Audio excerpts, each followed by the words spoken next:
Welcome back, everyone. I'm Sarah Peck, and this is the Startup Pregnant Podcast.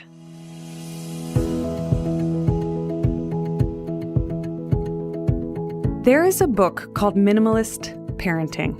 It is a call to enjoy family life more by doing less. In it, I learned about how we might think about not overbooking our children, cutting through the clutter, and editing the activities in our lives so we only have the meaningful and the remarkable and the joyful left. When I found out about this book, I was immediately drawn into it and I loved the themes, and I knew I had to interview the authors. Asha Dornfest and Christine Koh came together to write this book, and they also have a podcast. It's called the Edit Your Life podcast, which brings us to today's guest. Today, I get to bring on Christine Koh onto the show and talk about her background, her parenting story, and her views on doing less with kids and also in our lives so that we can have more breathing room and more room for joy. Christine Koh is a music and brain neuroscientist. She's turned into quite an internet unicorn, and she is devoted to helping people live better and happier lives and have an elevated intention and purpose in their lives. She is the founder and editor of Boston Mamas, a pioneering hyperlocal lifestyle blog.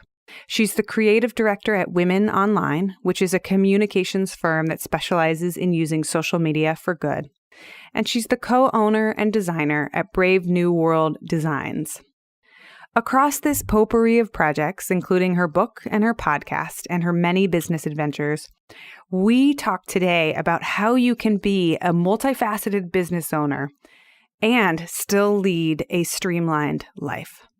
In today's episode, we get to hear her backstory. We hear about her parenting journey. We talk about her career pivot and switch from her neuroscientist background into what she's doing today. We talk about babies and how different they can be and how her first baby was radically different from her second baby. She has a funny story about how some babies are barracudas and they eat in like 10 minutes and then they're done.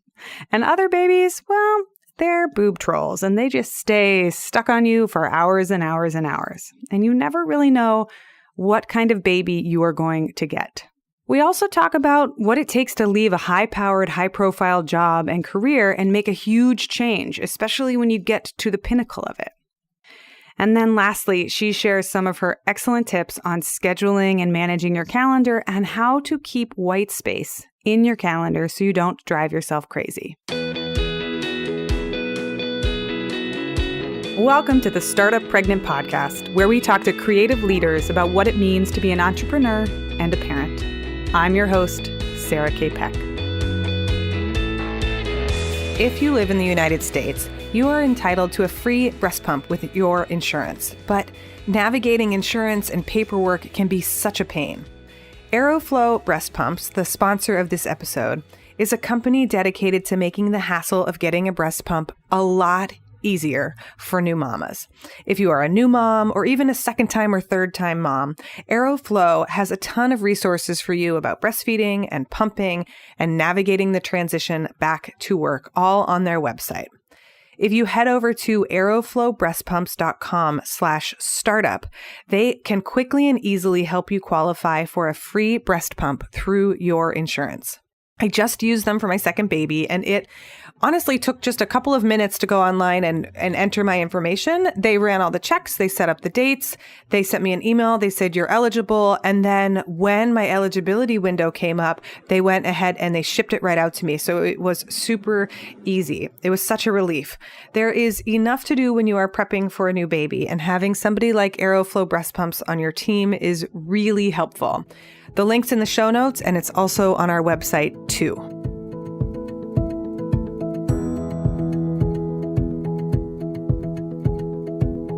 I'm so excited to welcome Christine Koh to the show. Christine, welcome to the show.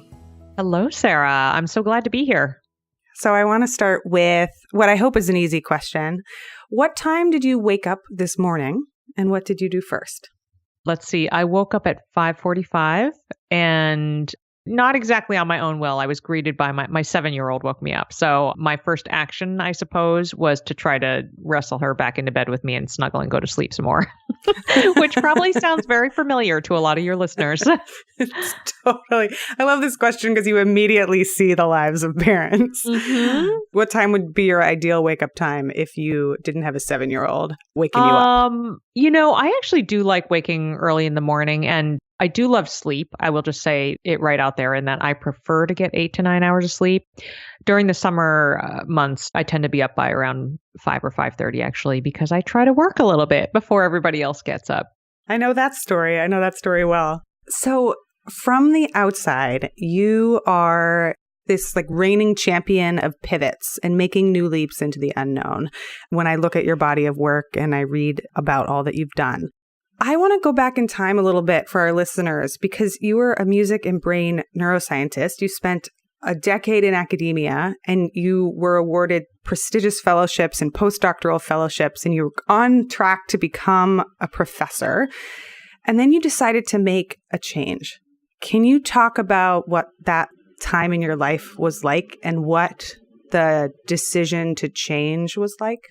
Yeah. I mean, even though that was now 12 years ago, that time of life, it's definitely all very fresh in my memory. As I'm sure a lot of your listeners kind of can relate to, getting pregnant, having kids changes things. And I was very determined to become a professor and a scientist. Went to school at an amazing undergraduate university. My goal was to basically go back and teach where I'd gone to undergrad, which was Wheaton College, a very small liberal arts college in Massachusetts that I love. And all was fine and well. And then, I worked up to really arguably one of the fanciest appointments one could possibly have. I was back in Boston. This is my home. I was really happy to be here. And I had a triple appointment at Mass General Hospital, Harvard Medical School, and MIT. So it sounds amazing. It sounded very fancy, and it was terrible. It was just really terrible. And I was slogging through it. I was just trying to finish. And as I was drawing towards the close, I had my first kid. And at the same time, actually, my dad got very sick and was basically in his last year of life. And that was really a reflection point for me where I thought, I love working. I do want to work, but if I'm going to do it, it has to be something that lights me up so I can leave these people and be okay doing that. And I realized that academia wasn't that anymore. So it was at that point where I jumped into the internet. And became an internet unicorn, as I read on your bio. That actually is on my business card, internet unicorn. I love that phrase. I want to dive into this because I was suspecting, but I didn't know. I wanted to ask about whether or not parenting was something, your journey into parenting and pregnancy was something that inspired the shift. And can you tell us about your pregnancy journey and how that overlaps with this career shift journey? Sure. It's been really interesting because I got pregnant when I was a postdoc, and it was a fairly easy. My husband and I decided we were ready, and me doing it as a postdoc would be a lot easier than me doing it as a faculty member, we thought. And so the timing seemed right, and it all happened relatively quickly. And boy, oh boy, my oldest daughter, when she was a baby, was just a very attached baby. I nursed, and I later learned that pediatricians will sort of humorously categorize nursing babies as either like the barracuda who's like, nom, nom, nom, nom, nom, okay, now I'm done, or the gourmand who stays on there for like an hour or two at a time. And my first one was definitely the gourmand. So she just wanted and needed me a lot, as a little baby would. And it just really started to jumpstart my thinking that, there's something different here. And at that time, a lot of my friends who were also getting pregnant would ask me for advice about things because they knew I researched things ad nauseum. And at one point I said, it would be really great if instead of emailing this information over and over and over, if I could just put it somewhere on the internet where people could just find it and use it, and then I could help them. And a tech friend of mine said, you need to start a blog. And at that time, I didn't even know what that was. But that was the beginning of everything for me, was starting my blog towards the end of my postdoc. And then things started to really take off. What was that blog? Yeah, my very first internet property was/is a site called bostonmamas.com. It's interesting because I feel very pulled towards the hyperlocal name. I had a bunch of people advise me not to do that because it wouldn't resonate as generally. But it's kind of great because it's a lifestyle site and there is local content, but there's all sorts of other parenting and lifestyle content. So there is a Boston audience. It's also national, and it's really evolved to become something that I really wanted it to be, but wasn't really sure about when I started it. I just kind of saw an editorial hole in the city and wanted to fill it. So when you went to shift over, you started the blog, you were in your postdoc, you had your young one. What was that process like? Because some people, they wake up and it's like a light switch and they're like, oh, I'm jumping ship, I'm doing this. And for others, it's like a layering and it's more messy. When did you officially end academia and say, okay, I'm going with this blog thing? I started in July of, okay, math is hard. It was 12 years ago. But a while ago. And, the reality is I am somebody who likes to finish what I start. So I was closing in on the end of my postdoctoral fellowship. I had an NIH grant I had applied for and earned, and I wanted to carry that out to completion. And it wrapped by September. And it was really interesting because at that point in the summer, before my postdoc ended, I was literally on the brink of faculty applications. Like I had listings printed out. I was ready. My CV was ready, which is the resume in academia. I had everything ready to go. I had this moment where I was standing there looking around my apartment with this little baby. And I said, I'm not going to do it. I'm just not going to do it. I can't do this. I don't want to do this anymore. And I'd spent so much time carving out this career in music and brain neuroscience, and it felt sort of crazy, but it just was one of those examples where it felt so absolutely right. And, my postdoc was such an unhealthy environment. It was causing physical symptoms too. So my husband said, jump, you got to just do it. And we can handle it financially. Just jump. You'll figure out the rest. You're smart. And so I really give my husband a lot of credit too for just saying, not giving me permission exactly, but really just being supportive and saying, I know you can figure this out and just do it. I'm here to support. Do you remember if there was like a feeling of relief and possibility, or were there a lot of tears? Like, what were the emotions like? I remember tears of joy when I cleaned out my office and left.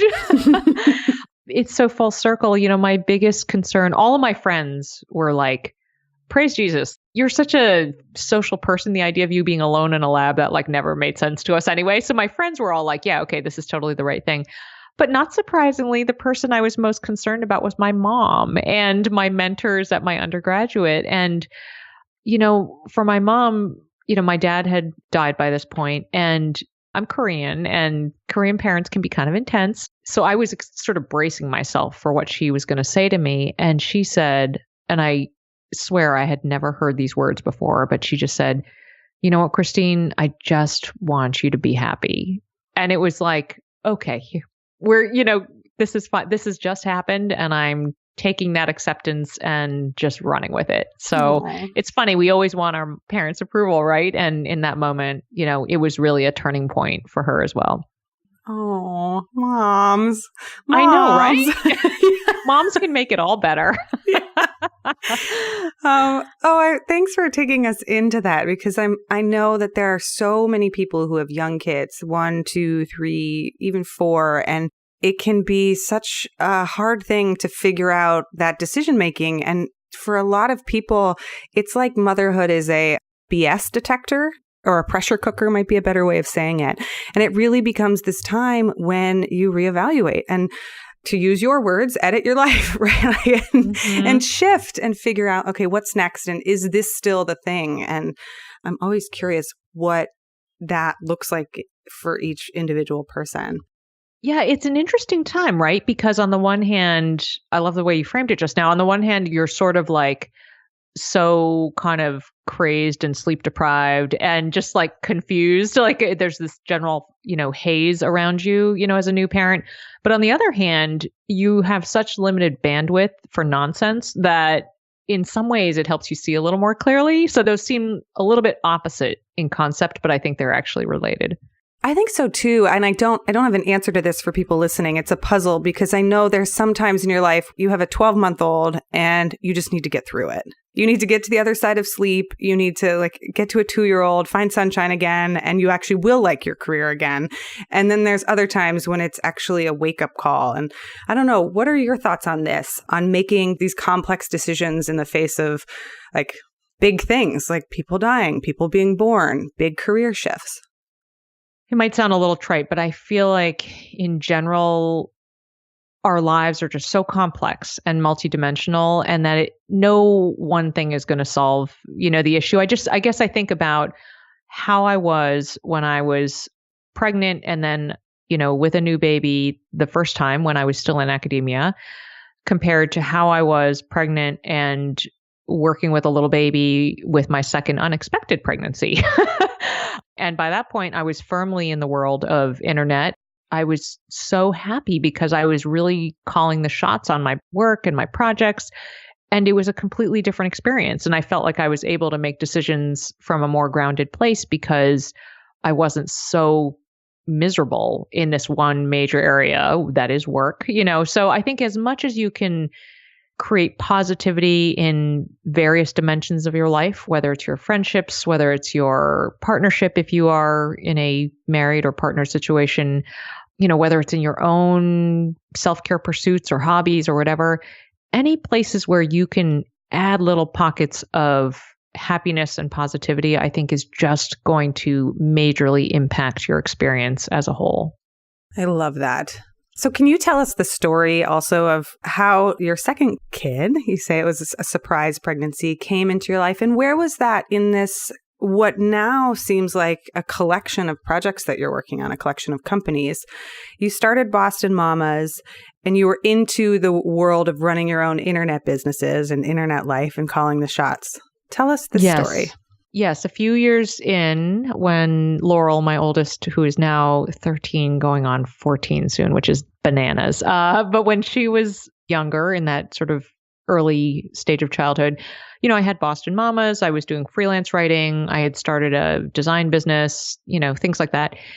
And, a few years in, we were ready to have another kid, and it just wasn't happening. And I can't count how many hundreds of dollars I probably spent on ovulation tests and everything else, and it just wasn't happening.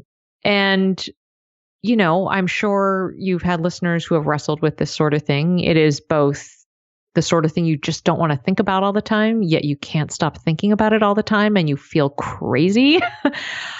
And after, I would say, maybe 3 years, I think Laurel was about 6 years old, I just finally made my peace with it. And I said, okay, I don't know if this is secondary infertility. I don't know what it is, but we're done. We are a family of 3, and we are blessed with what we have in front of us. I couldn't imagine having an only, because I grew up as one of 7 kids in my family. So it was just weird, the idea of not having siblings. But I was like, this is just what the universe has dealt us, and we're really lucky with what we've got in front of us.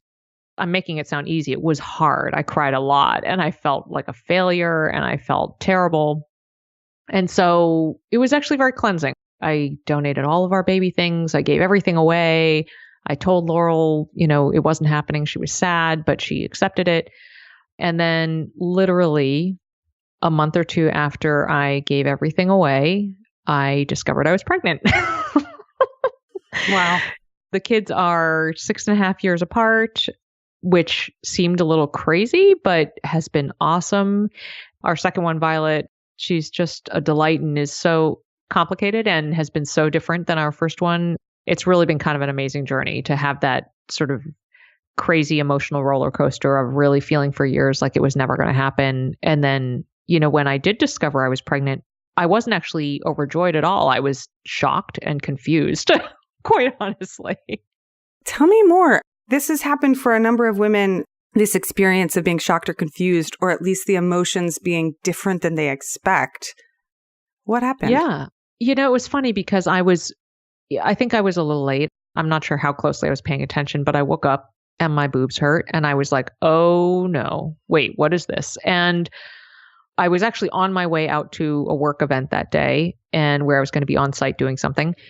But I was like, what is happening? So I rooted around. I'm like ripping stuff out of the cabinet under the sink in my bathroom. And I was like, okay, I have one pregnancy test left over just sitting around from like 2 years ago or whatever it was. And I took it and it came up positive, and I just stood there in complete shock. I was getting ready for my day. So I walked out of the bathroom, put the stick in my husband's hand, and I said, we'll discuss this later. And then I left. Like I couldn't even, and he was just staring at it like, what is happening? And then our schedules were just so crazy. I don't even remember what was happening, but we didn't even get to talk about it for like 3 days because we were just like ships passing in the night with work stuff. So we finally sat down like 3 days later and we're like, okay, this is happening. And when we told Laurel, we were still in this state of shock, and she got really angry because she said, you told me. Like she thought we were lying to her. Like she said, you told me there was not going to be another baby. What is happening? She was just as confused as we are. So, after we got over the state of just utter shock and confusion, then we were happy. But it was really crazy. And the only thing I was like, dang, I gave all of my stuff away. So I have to say, like, I was like, man, what a pain in the ass. Sorry, I hope I can say that. You can, so, totally. The wonderful thing is one of my good girlfriends from college said, listen, I'm going to host you a baby shower. And I said, okay, but only if it is permissible and encouraged on the invitation for people to clean out their basements and give me their hand-me-down stuff. And so I had a secondhand baby shower and it was awesome. Oh, I love that. Yeah, it was so great. So where in this journey then with the 2 children did minimalist parenting come to be?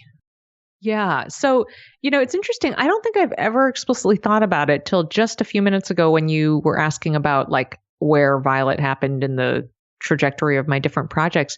I just realized that, I had my early design business. It used to be called Posh Peacock. I had a paper design business. I had that in Boston Mamas while Laurel was little. But then the real upswing of projects and creativity actually happened after Violet, which seems a little backwards because it feels like when you have 2 kids, the less time you have. But I think that, my life now and since having her it's been, as I said, just so many positive elements in so many areas of my life that I think that has helped with my creativity. That's my hypothesis at the moment. So I actually wrote or started writing with Asha Dornfest, Minimalist Parenting, when I had like a 2-month-old at home. Wow. So yeah, it's so not the time to write a book, right? But I just had maybe a lot of creative hormones. Who knows? I just had a lot of like energy at that time. I was still tired. And of course, you have a new baby. It's not like I'm some superhero or anything like that. I think it just, for who I was at that time, I was ready to jump into that. Wait, so I have to ask, was she a barnacle or what was the other term? Yeah, she was a barracuda. Barracuda. She was like, nom, nom, nom, nom, nom, and I'm done. And maybe that was part of it because I was literally like, whoa, I can say I'm going to nurse and then we can actually walk out the door 10 minutes later. Like that's really happening. It was so different. I think that might have been part of the reason why. Maybe I could actually like work hands-free for a little bit. So people always ask me, they're like, well, what'll I be able to do? I'll have a 3-month-old. Can I do this, this, or this? And I'm always like, it depends on the human you get. Like it really, it really does. Actually, I'll say, and I'm sure this is a big issue for many of your listeners, the other defining factor that probably was contributing to my productivity after Vi was that Laurel would never take a bottle. And Vi totally took a bottle right away. There you go. Yeah. And with Laurel, I nursed her till 13 months. So that, not being able to rely on a bottle at all, that was really challenging. Oh, it can be some of the hardest stuff. Like the parenting stories I hear. And the reason this podcast is so fun is because you get to hear like a whole gamut of them and realize like, oh, wow, there's so many different ways this can go. Yes. But some of them I'm just like, oh, no. You didn't have any time until your child was 2. And that's okay. Yeah. It might not feel okay, but that was what happened. Yeah. I always want moms to just feel like so much self-forgiveness or just compassion for themselves because it is really just a remarkable thing to grow and raise another human being. So I think we're just so hard on ourselves and our expectations are so high that, I would encourage people to just like lower the expectations and the bar a little bit. Yes. So Minimalist Parenting is a book that you co-wrote with Asha Dornfest, and you are both the co-hosts of this podcast, the Edit Your Life podcast. Yeah. How did you meet Asha? Well, so, Asha, gosh, I love her. I think you have talked to her or will be talking to her. She's wonderful. Yeah. And, after I started my blog in 2006, I actually sent her an email because I found her blog, Parent Hacks, and I just wrote her and said, I just wanted to tell you I really respect and admire what you do. And I love how resourceful it is. And just thanks for what you do on the internet. And I didn't expect to hear from her because she was like big blogger, right? And she actually wrote back. And now that I know Asha, of course she wrote back. She's so kind that way. And we just started keeping in touch. And, we just became internet friends, which sounds so weird, but we didn't actually meet in person. We had a series of like missed connections. And then we didn't actually meet in person till like 3 years later, I think. And we were going to a conference, Blog Her, in New York. And we were like, let's be roommates. This is the first time we're meeting in person, but let's be roommates, which sounds so sketchy, but it was awesome. And so, I've known her from the beginning of the internet journey, but for the first 3 years of that, really only via email. And it's just blossomed into this incredible friendship and working relationship. And she's wonderful. So then how did that go and become writing this book together? What was the catalyst for saying, all right, we're going to write a book about parenting and this is what it's going to be? Well, I was at a conference. This conference was called Blistum. It's not in existence anymore, but I had given a talk at a conference there. And generally speaking, it was about kind of this do less kind of strategy, get more out of life by doing less strategy. And people were really responding to it. And anytime I had even written something in the parenting realm about like, hello, let's step off the hamster wheel. And, there's a different way to do this. I would get all these messages from people like, oh my gosh, I was thinking that, but I was afraid to say it. So while I was at that conference, a lot of people were like, you should really write a book. And so on the plane ride home, this is kind of how I do things. I banged out an outline. I was like, as soon as I got off the plane, I was like, I know what I'm going to call this. It's going to be called Minimalist Parenting. I bought the domain, like as I was in my, in the taxi on the way home. And then I can't remember. There was a little bit of a delay. Maybe it could have coincided to the shock of realizing I was pregnant. I can't remember. But at one point, I realized I wanted to do this project with somebody. And, Asha and I are very aligned philosophically with parenting. And so I reached out to her and was like, what do you think about this? Actually, I think I asked her in person and she said yes. And so we wrote the whole thing on Google Docs. We actually had the book deal before. I'd sent a short proposal to somebody. I'd met somebody at an event I was at co-hosting, and they were a book publisher. And when I told them the idea, they were like, send me more. We want to hear more. And I sent the proposal and they accepted the offer and then off we went. So it was sort of crazy and very, very fast. Wow. Did you do that just straight with the publisher, not with an agent? Well, so we got the book deal before the agent and I was which was crazy. But once we got the book deal, I was like, oh my gosh, I'm terrible at reading contracts. That's not my forte. I need an agent to like review this.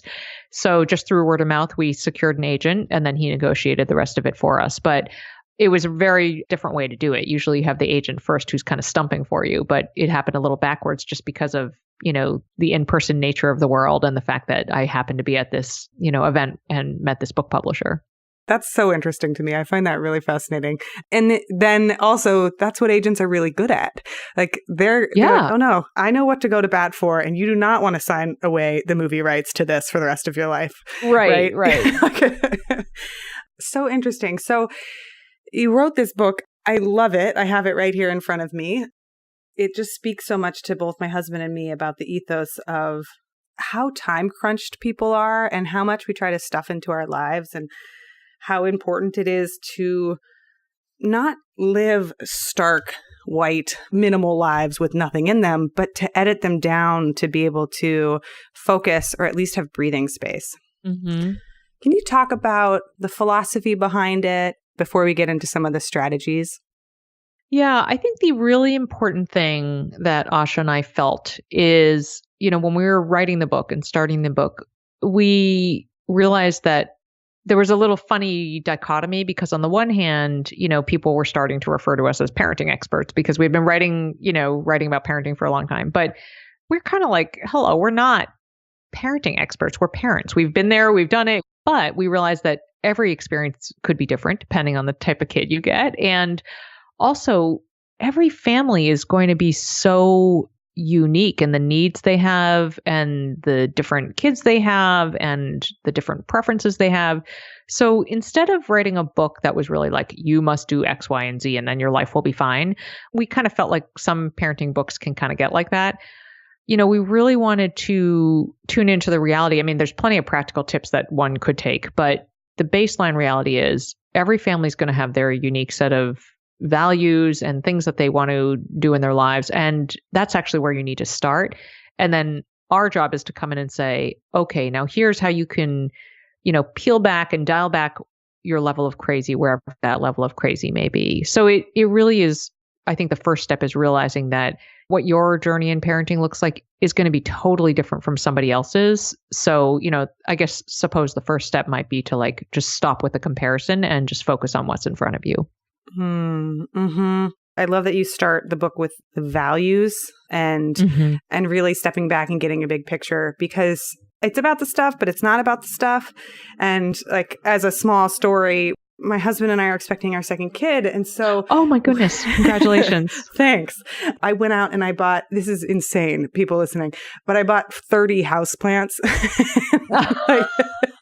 I was like carting houseplants home. I like borrowed a grocery cart from the local grocery store because I was like, I can't carry these because I'm too pregnant, but can you just loan me a shopping cart? I swear I'll bring it back. I'm totally driving a shopping cart through New York City. And then we bought like 60 different art frames. And I just looked at him smiling like mad. And I was like, I just want art and plants. That's what I want. I think that's amazing. I think, hey, the more plants, nature and creativity is going to save us all. So if your like nesting is in the form of, plants and artwork, great.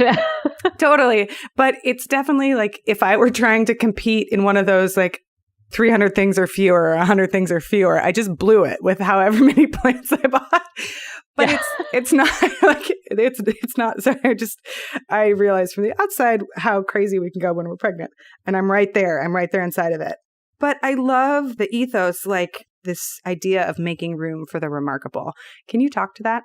The reality is life needs degrees of freedom. We need open space. If your schedule is jam-packed all the time and your mental bandwidth is totally jammed-packed all the time, there's just not going to be room for unexpected, great things to happen. Whether that's a work opportunity, whether that's time with a friend, whatever it may be. So, a big piece of this book is really about, okay, how can you look through your calendar and remove things? Look through your to-do list and remove things. Get rid of emotional baggage that is hanging on you and dragging you down so you have room for remarkable things to happen. I mean, I wouldn't have had the time to go get the plants if I had booked my calendar with meeting up until lunch and a lunch meeting and a this and a that, and like having space on my calendar where I just said, okay, here's my crazy whim. I'm going to walk over to the store and get a bunch of plants. My husband came home and I'm like, I know you're not supposed to do this as a pregnant person, but I was like elbows deep in gardening dirt. And he's like, here we are. This is what our life looks like. Yeah. And you probably got so much joy from those plants, right? Like, well, I haven't even thought about whether there's like a neurological connection there must be, but that there is joy and excitement in spontaneity too. And so to be able to experience just the joy and spontaneity of whatever it is, and then have it be connected to something you're really excited about. And then there's the actual process of doing, there's just so much good stuff connected there that I think is just really awesome, for you as a human being and your general like mental well-being. It's really all around good. And something you mentioned too is keeping space, like in one of the episodes of your podcast that I really love, and I think you replayed it again as one of the best of, is this episode on serendipity space and really keeping space open for exactly this. Do you take a multiple pronged approach? Like, do you take a defensive strategy where when things are coming into your calendar, you have really good ways of editing and saying no? Or do you find that later on, after you've said yes to too many things, you have to go back and clean up? Or is it a mix of both? What does that look like for you? Oh boy. So it's kind of a mix of things. I think I'm going to try to hold the main points that I wanted to keep in my head here. But I think one thing is that I have become really great at saying no to things. There are all the sorts of things that'll come in your email, and sometimes you'll have a yes, absolutely response. And then some things you'll have a yeah, definitely no response. The really troubling spot is those things that feel like, oh, I don't really want to do that, but I kind of feel like I have to do that. So I have trained myself to get really good at just weeding that stuff out and saying no. And I wanted to share with your listeners the most effective and simple way I've done that, which is to just say no graciously and not make an excuse for why you can't do it. Like we as human beings, we're sort of trained to say, oh, I can't do that because, and then, say something. So I've talked to so many people who get hung up with saying no because they feel bad because they don't want to lie or they don't really have an excuse and they don't know what to do. And I'm like, just say no. You don't have to say anything else. Once I started doing that, that became way easier. The other thing I wanted to suggest is that at one point I held all of the things for kids and me and my husband in a Google Calendar, which only I would look at because my husband was not into Google Calendar. And it was driving me crazy. And so at one point I think might have been my husband's idea, but we keep a totally old school, make it by hand on a piece of poster board calendar where we actually, my kids and I actually draw in the squares. We can fit 9 weeks, with business size card squares, 2 inches by 3.5. If you're looking, you can fit 9 weeks on a poster board. We draw in the dates, and then there is a central family calendar. So none of the kids' stuff goes on my work / Christine Koh personal calendar, which is awesome because now I'm not getting alerts all the time off my calendar. And then they can see and have agency over what's on the calendar, which is awesome. But what this also allows us to do is that I recommend if you've been overwhelmed by stuff on your calendar, we'll do a week look ahead, and it's never going to be perfect. Okay. So some weeks you're going to have too much stuff, but they're all you really have to do them. But there will be a lot of weeks where there are things that you could strike off the calendar. So what I recommend, I talk about this in the book, but what I recommend to people is to kind of look for your Goldilocks level of busy and to actually collect some data. So go back maybe 8 weeks worth and, count how many events did we have on a week that felt really bananas, couldn't stand my life busy. How many events were on the calendar on a week where it felt a little slow? And then how many events were on the calendar, when it felt just right? We had enough open pockets of time and free days, but then other days we had something. And then shoot for that middle ground as well as you can, because at least you'll know what you're shooting for. And as I said, it won't be perfect every week, but just actually knowing that will be very helpful for your family. That's so cool. And I think there's this tendency for people to look at their calendar, and if there's white space, it's oh, I have room for more meetings. Instead of looking at the calendar and saying, wow, I have 8 meetings scheduled this week and I'm a 5 meeting kind of person. I'm already overbooked. Even though Friday's wide open, I'm going to need that just to unpack what happened to me the rest of the week. That's so interesting. I'm glad you brought that up, the meeting side of it, because right in that moment I was talking about sort of family calendar planning, but I feel like you need to do that with work too, depending on what kind of style you are. I know for me, I explicitly try to keep at least 1 day a week totally free of meetings because, the start and stop of meetings is really challenging, but I have a lot of them. So if I have a free day where I can sink in and dig into some of the bigger projects that are going to require some more brain space or to obliterate my email or whatever, it's actually very comforting to me and then decreases my stress, when I'm not working because I know I have that time to kind of catch up. That's so interesting. It occurs to me now that my husband does this in our social calendar. Every month, he's far more introverted than I am. We're both introverts, but he's just much more needs that space to recharge and let his mind expand. And we'll look at the calendar and we'll look at the month of, February or whatever. And if 3 of them have events on them, that 4th one is sacred. We cannot put a thing on it because he needs one weekend every calendar month that there's no leaving the house, there's no obligations, there's no anything. He always pushes back on me too. I'll be like, oh, let's do this thing with these friends on that weekend. And he's like, the other 3 are full.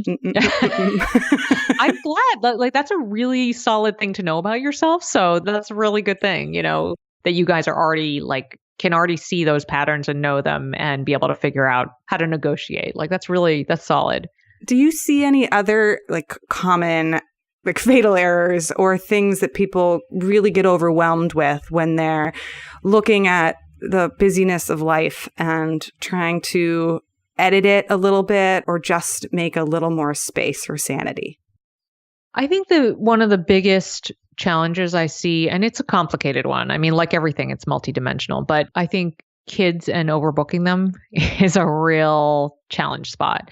And it's this kind of perpetuating thing because, I mean, you're in New York, so hello, same thing. I'm in the Boston area, but it's a very intense, competitive place to be. The thing I hear so much from so many people is, well, but if I don't sign them up for this, this, and this, they're going to get behind. And then, and I'm always like, and then what? Most kids are not going to be professional athletes, and it's great to support them in what they're doing. But I will say personally, I really don't like chauffeuring and driving around. So it was sort of unheard of when we drew a line in the sand and said, you know what, we are a 1 activity per season family. That's it. I'm just not driving anybody else around. If you want to get yourself to something else, great. But I'm just not going to, go into that crazy zone. I think we are definitely the exception to the rule in our neighborhood, but I think you have to kind of carve out, what actually works and realize that it's okay to not do all the things. It is perfectly okay. And you're going to raise a kid who can for sure be able to do lots of things in the world. Yes. Oh, I love that so much. And I'm filing that away for the future because the temptation is there. It's so high. It's like, oh, well, we'll do swimming and piano and this and that. And at some point you just become sleep deprived little zombies because you're driving around in cars all the time.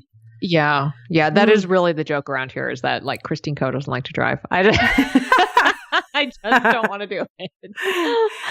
So, and I will say I do apologize to my mother with some regularity about all the rides I asked her for as a kid. It all comes full circle. It does. So you wrote something before we got on this interview about kind of the last topic I want to dig into with you about evolving who you are. You wrote, it's normal and good to evolve over time. And just because you were at one place in your life does not define where you are today.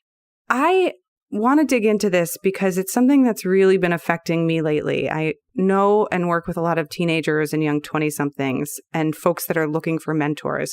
And I come home at the end of the day and something I struggle with is how to convey, how do you even tell the story that in 15 years, how much can change and how worth it can be and encourage somebody on the path who is maybe just in the thick of really struggling. Can you talk to me about how you look at evolving as a person? And you've created so much with your life and you've changed so many different things. What have you learned because of it? First of all, I love that you do that work. That's awesome. And I guess I would say that the life cycle is very long, and I don't think we're meant as human beings to do one thing the whole time. Certainly our generation is not like our parents' generation or the one before that, where you would stay in one thing for a long time. It's interesting. If I think back to sort of my trajectory, nobody believes this, but I was actually really not a good student when I was in middle school and high school. I was a solid sort of B- C student, which nobody believes now. I grew up in a very chaotic, difficult household and, didn't have a lot of support. And it wasn't until I got to college where I started to thrive because I was sort of receiving the unconditional support, both when I did well and also when I fell on my face, from adults, my professors. And I think that's why Wheaton was so important to me and why I really felt like I have to go back and be a teacher and help the next generation of confused young people find their footing. So, when I think back to those earlier days and some of the relationships I was in and all these other things, I will have moments of feeling a little embarrassed about who I was at that particular moment or what I was doing. And then I always think, you know what, really, for many of us, we are doing the best we can with what we've got in front of us at any given moment. And that's okay. And so it takes a while to figure out what's going to light you up, what makes you excited to work and be creative. And, if that takes 20 years or 10 years or whatever, at least you found it, right? So I feel like I meet so many women, especially now, and I think it's probably common, you have a kid that changes your perspective or you need a different working environment. And there's a lot of justifiable fear about how to take a jump or do something different or do something you actually care about versus doing something to pay the bills.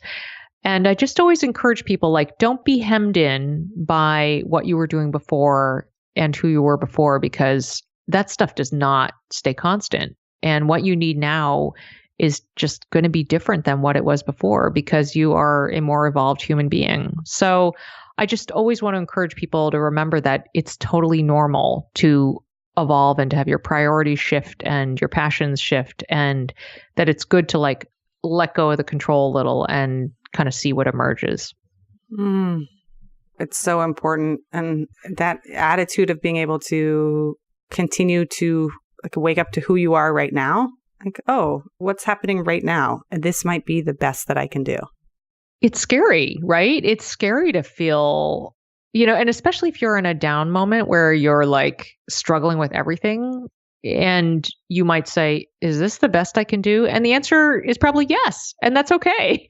Because if you're really struggling, it means you have a lot on you. It's totally normal to feel like you're underwater, but you will come out of it. So, I mean, I was just there. Like I actually, people see me as this person who has everything all together all the time. And just last week, I had I don't even know what it was. I think it was a panic attack, but it wasn't a panic attack. I was not anxious or anything, but I had the physical manifestations of what I can only describe as like a stress seizure of some kind. And like I couldn't move for like 2 hours and was dripping with sweat. And I think just life had come crashing down on me. And my body was just saying, you got to stop. You need to stop and reevaluate. I wrote something about it. I can give it to you after so you can link it up if you want to. But it was a very reflective moment for me where I was like, okay. So this happened in real time. I was like, I need to evolve further from where I am right now because I cannot sustain like what is happening right now for the long haul. It was really so interesting.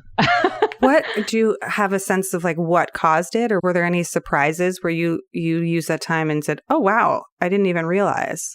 Yeah. I mean, I think it was a combination of, none of this will sound surprising to, somebody who's tuning in who is working. But, I work full time. My office is my home studio.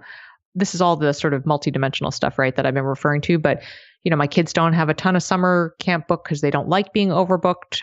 Maybe because I don't like to drive. I don't know. But they generally really don't like to be overbooked. And my husband, who's a therapist, he has to go see his clients in his office. So even though I have a full-time plate of work to deal with, I'm always the point person for everything during the day. And I think that coupled with, I was just incredibly stressed out. I was actually asked myself at one point, I'm like, is this what bipolar feels like? I feel crazy. Like, I feel like some days I'll be like, hey, fun mom is here. And then other days I'd be like, okay, kids, freaked out mom is here. Get ready. And it was really distressing to me. And so on, last week, I got up at 5:30 so I could get up before everybody else and get started. And that is when my body completely crashed down and said, nope, sorry, Christine, time to do things differently. So what did you change? Yeah, well, I had to sit still for like 2 hours before I could even get up and walk around. And as I said, I'll share the post where I outline, all the things. But I think I'll tell you one of the most tactical things that I did. I think one of the things that was bogging me down was that, I only had 2 weekdays worth of vacation planned all summer. And I was getting frustrated that I couldn't find any other open spaces to get some away time with the kids. Well, first, I just pushed everything off my calendar and was like, okay, just need to focus on you right now. The very first tactical thing that I did that I would encourage all of your listeners to do, hopefully not in a state of stress seizure, but before you get to that point, is I made a happy list and I wrote down things that make me happy, give me joy, fill me up. And the reason it was powerful is because I realized, wow, a lot of these things are right in my grasp every day, and I don't even need to go anywhere to do it. It's not like I need like a day at the spa or, something really complicated. Like the top 3 things on my list were things like focused time with people. So no scrolling, focused time where you're really with somebody, tennis with my husband, and like reading a good novel. So I immediately prioritized those 3 things over the weekend. I got myself some great books. I played a lot of tennis. I taught my 7-year-old how to play Sudoku. We did all sorts of like cozy activities. We read a lot of books. It was a good reminder that the small moments are all around us. We just have to stop being freaked out all the time and just notice them and remember that they're there. Christine, thank you so much for telling all these stories and joining us on the podcast and sharing your parenting and business journey. Where can people find you on the internet? I guess the easiest place is just christinekoh.com. And then from there, you can launch off to wherever you would like to launch off. Everything is there. You can find all the projects. We'll link them all in the show notes, including the blog article that she has. And your social media handles as well. Are you on socials anywhere? I do love social. It's kind of weird because I will post just about stuff, not just Boston stuff, but on Twitter, Facebook, and Instagram. Instagram is my favorite. The handle is Boston Mamas. Boston Mamas. All right. I'll link that up in the show notes for everyone listening. Thanks for joining us. This was such a delight. Thank you for having me. And I always say this and I mean it. Leave us a review on iTunes if you like our show. It takes a few seconds and it really does help us a lot. If you want more of what we're talking about, go over to startuppregnant.com and get on our email list. We send out a weekly newsletter with time-saving tips for parents and entrepreneurs. And I always include a weekly gadget or tool or something awesome that we've stumbled upon to help make your life just a little bit easier. And as always, you can reach out to us at hello@startuppregnant.com. We love hearing from you.